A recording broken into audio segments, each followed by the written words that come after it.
Hello everyone. Welcome to our 8th episode of Coffee with Dr. Charul podcast show. और आज हमारे जो guest है वो है डॉक्टर चिराग मित्तल, जो कि पीडियाट्रिशियन है JK Lon hospital, SMS hospital Jaipur से। तो आज इनसे हम जानेंगे कि सर्दी में कैसे बचाव करें और वो क्या क्या कोल्ड के मैनेजमेंट की टिप्स है वो हमें बताएंगे। जी हाँ, सबसे पहला आपसे क्वेश्चन रहेगा कि सर्दी से बच्चों को बचाना क्यों जरूरी है। देखिए, सर्दी से बच्चों को बहुत ज़रूरी है बचाना, क्योंकि बच्चे और बड़े इन दोनों में बहुत डिफरेंस होता है। बच्चे की जो हीट टॉलरेंस की कैपेसिटी होती है, वो बड़े के मुकाबले कई कम होती है। हम उसके कारण जानते हैं क्यों बच्चे कम हीट टॉलरेंट होते हैं।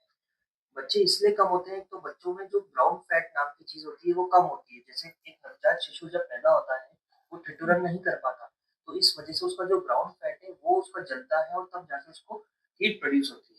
तो ऐसे ही जो बच्चे कमज़ोर पैदा होते हैं, कम वज़न के होते हैं, उनमें ब्राउन फैट कम होता है, इसलिए ठंड जल्दी लग जाती है। दूसरा कारण ये है कि जो बच्चे होते हैं, वो बेसिकली उनमें ठिठुरने की क्षमता नहीं होती, जितनी बड़ों में होती है। मांसपेशियों की भी कमी होती है, जिसकी वजह से बच्चे में ठंड लगने की संभावनाएँ कहीं ज़्यादा होती है।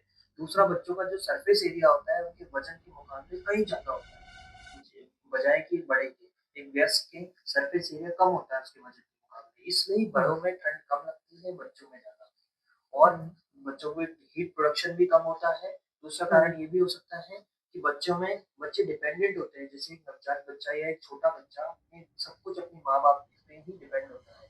वहीं आके उसको ठंड लगेगी तो कपड़े पहनाएँगे, वही सब कुछ करेंगे। तो यही कारण रहता है कि बच्चों में ठंड लगने की संभावनाएँ बड़ों के मुकाबले अधिक होती हमारा दूसरा क्वेश्चन ये रहेगा कि ऐसे वो कौन से साइंस है जिससे मतलब हमें अगर पहले पता चल जाए तो हम उसको ठंड लगने से रोक है। सकते हैं मतलब।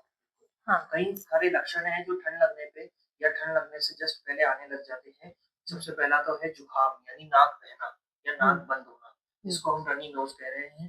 दूसरा, खांसी, ये भी एक सर्दी का लक्षण है। तीसरा, अपना बुखार आना, ये भी सर्दी का लक्षण है। और इसके अलावा नाक का बहना है, जिसको हम राइनाइटिस कहते हैं। और सोर थ्रोट, यानी गले में खराश। और इसके अलावा कमजोरी रहना, बच्चे में थकान के सिम्टम आना। और इसके अलावा सर दुखना, तेज सर दुखता है, नाक बहना, नाक का बंद हो जाना या सर का दुखना। इसके अलावा कभी-कभार कुछ बच्चों में चक्कर भी आ सकते हैं। तो ये सारे खतरे के लक्षण हैं, ये सारे लक्षण हैं बेसिकली, जो नॉर्मली हमें कोल्ड में देखते हैं। दूसरा, हम जैसे नवजात शिशु की बात करें, जो छोटे बच्चे होते हैं, उनमें भी कई लक्षण मिलते हैं ठंड लगने के। सबसे एक बड़ा लक्षण होता है नाक का बंद हो जाना। तो जैसे ही नाक बंद होती है, वो बेचारे दूध पीना छोड़ देते हैं। तो एक सबसे बड़ा है नाक बंद होना। उस वजह से सो भी नहीं पाते हैं, उस वजह से उनको बार-बार छींकें आती है, चिड़चिड़े हो जाते हैं। तो अधिकतर माँ-बाप हमारे पास आते हैं, साहब बच्चा सो नहीं रहा, चिड़चिड़ा हो रहा है, वो जुकाम की नाक बंद होने की वजह से होता है। तो ये सारे लक्षण हैं जो कि आपको एक नवजात बच्चे में या छोटे बच्चे में देखने को मिलते हम्म। अच्छा, जिन जिन बच्चों को ठंड लग जाती है, सर्दी हो जाती है, ऐसे में जो माता-पिता है वो बच्चों के डॉक्टर के पास लेके जाएँगे, तो मतलब उसके लिए आप क्या टिप्स देना चाहेंगे कि हम कैसे सर्दी से बचा पाएँगे बच्चों को? बिल्कुल, जैसा देखिए इसमें हमको हमने पहले बताया कि एक तो बच्चे को गर्म कपड़े पहनाएँ। गर्म कपड़ों से मतलब क्या है, बच्चे को लेयर्स में कपड़े पहनाएँ। जैसे बच्चे को एक पतला बनियान, उसके ऊपर एक कॉटन की शर्ट, उसके ऊपर एक स्वेटर, ना कि केवल एक ऊनी कपड़ा पहना के। मोटा कपड़े से अच्छा है कई सारे पतले कपड़े। तो जो पतले कपड़े होते हैं, तो 2 पतले कपड़ों के बीच में हवा ट्रैप हो जाती है। वो हवा इंसुलेशन का काम करती है। तो वो जो इंसुलेशन वाली हवा है, वो बेसिकली हमें सर्दी से बचाती है। तो इसलिए मल्टीपल लेयर्स में हम सजेस्ट करते हैं। दूसरा एक है कि बच्चे को लेयर्स में पहनाएँ, गर्म कपड़े पहनाएँ। तीसरा, गर्म पानी का सेवन करें। गर्म पानी के सेवन से बच्चे के अंदर गर्मी रहती है, ठंडे से इम्यूनिटी कम होती है। दूसरा, बच्चे को ठंडे कट्टे से दूर रखें। हम तो कहते हैं साहब, फ्रिज पे हो सके तो सर्दियों में ताला ही लगा दें। अच्छा, और भी क्या-क्या बचाव के कारण है? जैसे एक तो कान, नाक, गला ढक के रखें। जो छोटे बच्चे होते हैं, उनके अगर कान, नाक, गला ढक के रहे, तो उनमें काफ़ी हद तक देखा गया है कि ठंड से बचाव रहता है। दूसरा, उनके हाथ, पैर, सर ढक कर रखेंगे नवजात बच्चे के, तो जल्दी ठंड से बचाव कर पाएँगे। तीसरा, अगर कोई बच्चा कमज़ोर पैदा हुआ है, वज़न कम है, तो वो माँ के सीने से अगर लगेगा, जिसको हम लोग कैंगरू मदर केयर कहते हैं, तो उससे बहुत बचाव होता है। अगर कोई भी खतरे का लक्षण देखने को मिलता है, तुरंत डॉक्टर को संपर्क करें। कुछ डूज़ और डोंट्स आप बताना चाहेंगे सर्दी से बचाव के बिल्कुल, लिए? देखिए सबसे इम्पोर्टेंट डोज़ है, एक तो चप्पल पहन के रखना। हम अधिकतर घर जाते ही चप्पल खुलवा देते हैं और ठंडे फर्श से जैसे ही गर्म पैर टच होता है, बच्चे को सर्दी के लक्षण शुरू हो जाते हैं। तो एक तो सबसे इम्पोर्टेंट है चप्पल पहनाने, दूसरा एक्सरसाइज ज़रूर कराएँ। ये नहीं कि साहब बच्चा ठंड है, बाहर हवा चल रही है, घर पे ही रह के एक्सरसाइज हो सकती है। एक्सरसाइज करते वक़्त कान नाक गले गले को ढकें और एक्सरसाइज करें। तीसरा हम और क्या कर सकते हैं, बच्चों को नहलाना ज़रूर है। ऐसा नहीं कि हफ्ता 2 हफ्ते नहलाइए। नहलाने से गंदगी साफ होती है, एनर्जी आती है, गर्माहट मिलती है। गर्म पानी से नहलाएँ। और क्या कर सकते हैं, मॉइस्चराइज़र। ये मॉइस्चराइज़र जब हमारी सर्दियों में चमड़ी सूख जाती है, सूखने की वजह से दिक्कतें आती है, इची स्किन हो जाती है, तो उसमें मॉइस्चराइज़र डालिए। कोई सी भी कंपनी का लगा सकते हैं, जैसे एटोगला, एनएमएफई, ये बहुत सारी कंपनी है जो अपने मॉइस्चराइज़र प्रोवाइड करती है। और क्या कर सकते हैं, एक वाइप्स। एक हम अधिकतर देखते हैं, मदर आती है हमारे पास, सर वाइप्स का यूज़ कर रहे हैं और फिर वो आगे चल के रैश बन जाता है। तो वाइप बिल्कुल भी नहीं यूज़ करें। वाइप से अच्छा है कि आप रात को गर्म पानी की बोतल लेके बैठें और एक सूखा तौलिया। जब भी बच्चा रात को पॉटी करे, तो बजाय वाइप के साफ करने के, आप उस कपड़े में गर्म पानी डालें और उसको साफ करें। तो उससे बहुत हद तक बच्चे के अंदर सुधार देखने को मिलता है और बच्चे को अल्कोहल से होने वाली या केमिकल से होने वाली इंजरी से बचाव। और हम एक तो डायपर, सब डायपर बिल्कुल ही पहनाना, अधिकतर माएँ कहती है सब बच्चा गीले में पड़ा रहेगा इसलिए डायपर पहना देते हैं, कुछ दिन नहीं। बच्चा जैसे ही गीला करे तुरंत बदलो। आजकल कॉटन की मोटी पैंट आ रही है, तो वो ज़्यादा अच्छी है डायपर के मुकाबले। ठीक है। अच्छा, आप कोई डेंजर साइंस बताना चाहेंगे जिसमें माता-पिता बच्चों के लिए वो आइडेंटिफ़ाई करें, वो साइंस और बच्चों के डॉक्टर तक जाएँ उनको दिखाने?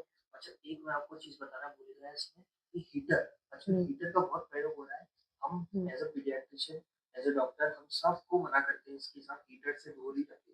छोटे बच्चे हैं, उँगली दे देते हैं या हीटर से होने वाली इंजरी से, हीट से होने वाली इंजरी से कई नुकसान हो सकता है। दूसरा, हीटर एनवायरनमेंट को ड्राई करता है और ड्राई एनवायरनमेंट प्रोन होता है इन्फेक्शन, तो अपन को ध्यान रखना है। दूसरा एक बोनस टिप मैं आपको देना चाहूँगा इसमें, वो ये है कि तो गर्म पानी पिलाना है और कमरे दरवाजे को बंद रखना है ताकि हवा ना भरे। ये क्रॉस होती हुई हवा सबसे बड़ा ठंड का स्रोत है, तो हीटर का ना यूज़ करें, उसकी वजह दरवाजे कम बंद रखें। और ठीक है। वो डेंजर साइंस बताइए प्लीज़ आप। हाँ जी, डेंजर साइंस क्या-क्या हो सकते हैं, तो इम्पोर्टेंट है क्योंकि सर्दी, जुकाम, खाँसी ये कॉमन चीज़ है, हर दूसरे घर में है। पर क्या कब हमें डॉक्टर के पास जाना है, कब हमें हॉस्पिटल जाना है, ये ज़रूरी है। सबसे पहला डेंजर साइन है कि बच्चा दूध पिना बंद करे या बच्चा मुँह से कुछ खाए, पूरा दिन हो गया दूध नहीं पी रहा, तो ये सबसे बड़ा डेंजर साइन है। दूसरा, हमारा बच्चा तेज़-तेज़, गहरी-गहरी साँस लेने लग जाए या तेज़-तेज़ साँस ले, गड्ढे पड़ने लग जाए, छाती में जकड़न आ जाए, तो वो हमारा दूसरा खतरे का लक्षण है। तीसरा, हमारा बच्चे का तापमान एकदम तेज़ हो जाए, तेज़ बुखार आने लगे या बच्चा बिल्कुल ठंडा पड़ जाए, हाथ-पैर ठंडे, पेट ठंडा, तो ये भी खतरे के लक्षण हैं। और क्या हो सकता है इसके अलावा, बच्चे में तेज़ी से दौरे जैसे आने लग जाए, तो वो भी एक खतरे का लक्षण है, जिसको हम मिर्गी के दौरे, दान, कई नामों से जानते हैं। ऐसे ही अगर बच्चा बिल्कुल या तो एकदम सुस्त हो जाए, बिल्कुल आँख ही ना खोले या बिल्कुल ही पूरा दिन हो गया रोते-रोते, चिड़चिड़ापन, तो वो भी एक कारण है जिसके कारण आप अस्पताल जा सकते हैं डॉक्टर के पास। अच्छा, इसमें 1-2 कारण और हैं, जैसे बार-बार उल्टी आना, ये भी एक बड़ा कारण है कि बच्चे को दिक्कत आ रही है, या पूरे दिन ही हो गया पेशाब नहीं जा रहा, तो ये सब खतरे के लक्षण हैं। इसमें अपने तुरंत निकटतम अस्पताल या डॉक्टर को संपर्क करें। अब कुछ मेडिकेशंस हैं जो आप बताना चाहेंगे, होम रेमेडीज के बारे में बताइए। देखिए, वैसे तो कई तरह के नुस्खे अपनाते हैं, पर सबसे सिंपल तरीका है जो कि सर्दी से बचने का है, वो है कि एक तो देखो, जुकाम की कोई दवा नहीं है। जुकाम की दवा लोगे तो भी 7 दिन में ठीक होगे, नहीं लोगे तो 1 हफ्ते में ठीक होगे, तो बात तो वही है।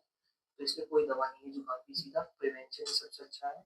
नहीं तो अपन क्या-क्या तरीका है, तो गर्म पानी पिलाओ और गर्म पानी से कपड़ा से सेक कर लो।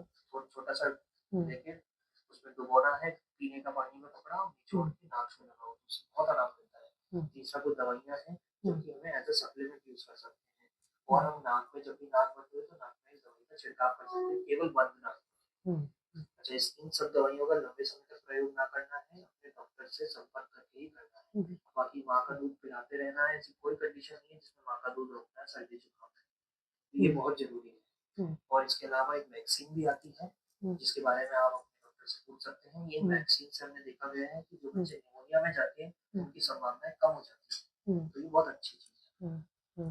थैंक यू डॉक्टर चिराग, हमारे शो पे आने के लिए। आपने बहुत सारी वैल्यूएबल इनसाइट्स हम सबके साथ शेयर की हैं और ये जो कि सबके लिए यूज़फुल होंगी। और आप सब हमारे audience, stay tuned to this channel coffee with doctor Charul podcast show.